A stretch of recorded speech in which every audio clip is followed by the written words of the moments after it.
నమస్తే అండి.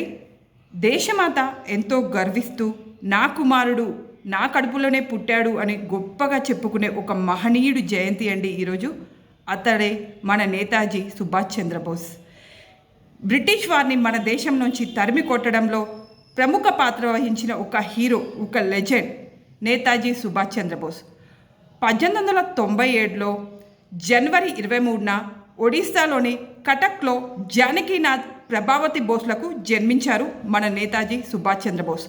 2021 నాటికి ఆయనకు 25వ జయంతి సందర్భంగా మొట్టమొదటిసారిగా నేతాజీ జయంతిని పరాక్రమ్ దివాస్గా జరుపుకోవాలని భారత ప్రభుత్వం ప్రకటించింది.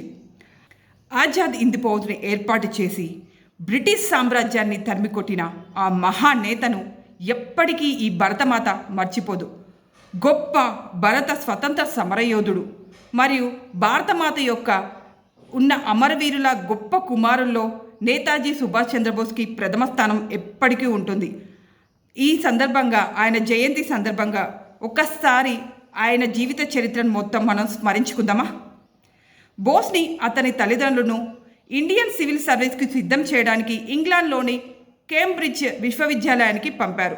1920లో అతను సివిల్ సర్వీస్ పరీక్షలో ఉత్తీర్ణుడయ్యాడు. కానీ ఏప్రిల్ 1921లో భారతదేశంలోని జాతీయవాద కల్లోలాల గురించి విన్న తర్వాత అతను తన అభ్యర్థిత్వానికి రాజీనామా చేసి త్వరగా భారతదేశానికి తిరిగి వచ్చాడు. బ్రిటిష్ ప్రభుత్వం ఏకపక్షంగా కాంగ్రెస్ను సంప్రదించకుండా యుద్ధానికి సిద్ధమైంది. దీని పట్ల బోస్ పెద్ద ఎత్తున నిరసన ప్రదర్శనలు చేశారు. దీంతో వెంటనే బ్రిటిష్ ప్రభుత్వం సుభాష్ చంద్రబోస్ని తీసుకొని కారాగారంలో పెట్టింది. 7 రోజులు నిరాహార దీక్ష తర్వాత విడుదల చేసింది. కానీ అతన్ని ఇంటికి పరిమితం చేసి పోలీసుల పర్యవేక్షణలో ఉంచింది. ఇక అప్పట్లో తాను దేశం వదిలి వెళ్ళాలని నిర్ణయించుకొని పఠాన్ లాగా వేషం వేసుకొని తన మేనల్లుడు శిశిర్ కుమార్ బోస్గా తోడుగా ఇంటి నుంచి తప్పించుకున్నాడు. ఇలా భారతదేశం నుంచి ఆఫ్ఘనిస్తాన్, అక్కడి నుండి రష్యా, అక్కడి నుండి ఇటలీ మీదుగా జర్మనీ చేరుకున్న బోస్ జర్మన్ల సహకారంతో ఆజాద్ హింద్ రేడియో మొదలుపెట్టి ప్రసారాలు మొదలుపెట్టారు. బెర్లిన్లో స్వతంత్ర గ్రీన్ గ్లోరీ స్కూల్ స్థాపించాడు. ఉత్తర ఆఫ్రికాలో బ్రిటిష్ సైన్యంలో భాగంగా ఉండి అగ్రరాజ్యాలకు బందీలైన 4500 భారతీయ సైనికులతో ఇండియన్ లెజియన్ ప్రారంభించారు. భారత జాతీయ సైన్యాన్ని మోహన్ సింగ్ దేవ్ సెప్టెంబర్ 1942 తేదీన సింగపూర్లో స్థాపించారు.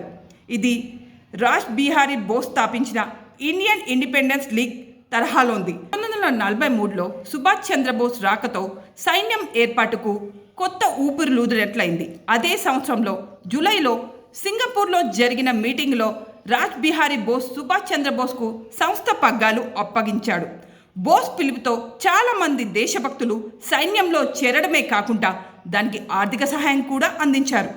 జూలై 4, 1944లో బర్మాలో భారత జాతీయ సైన్యం పాల్గొన్న ర్యాలీలో ఆయన చేసిన వ్యాఖ్యలు చాలా ఉత్తేజపూరితమైనవి. వీటిలో చాలా ప్రసిద్ధిగాంచింది, మీ రక్తాన్ని ధారపోయండి, మీకు స్వతంత్రాన్ని ఇస్తాను.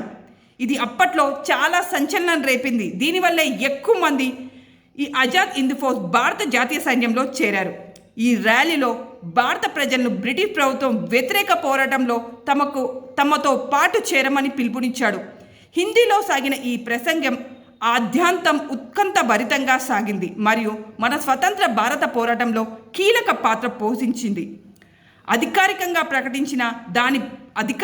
ప్రకటించిన దాని ప్రకారం బోస్ ఆగస్టు 18, 1945లో తైవాన్ మీదుగా టోక్యోకు ప్రయాణిస్తుండగా విమాన ప్రమాదంలో మరణించాడు. కానీ ఆయన శవం మాత్రం కనుగొనబడలేదు. దీనివల్ల ఆయన బ్రతికి ఉండవచ్చని ఎన్నో కథలు ప్రచారంలో ఉన్నాయి. ఏది ఏమైనప్పటికీ సుభాష్ చంద్రబోస్ అప్పటికీ ఇప్పటికీ ఎప్పటికీ మన భారతమాత గుండెలో నిలిచే ఉంటారు. జై హింద్.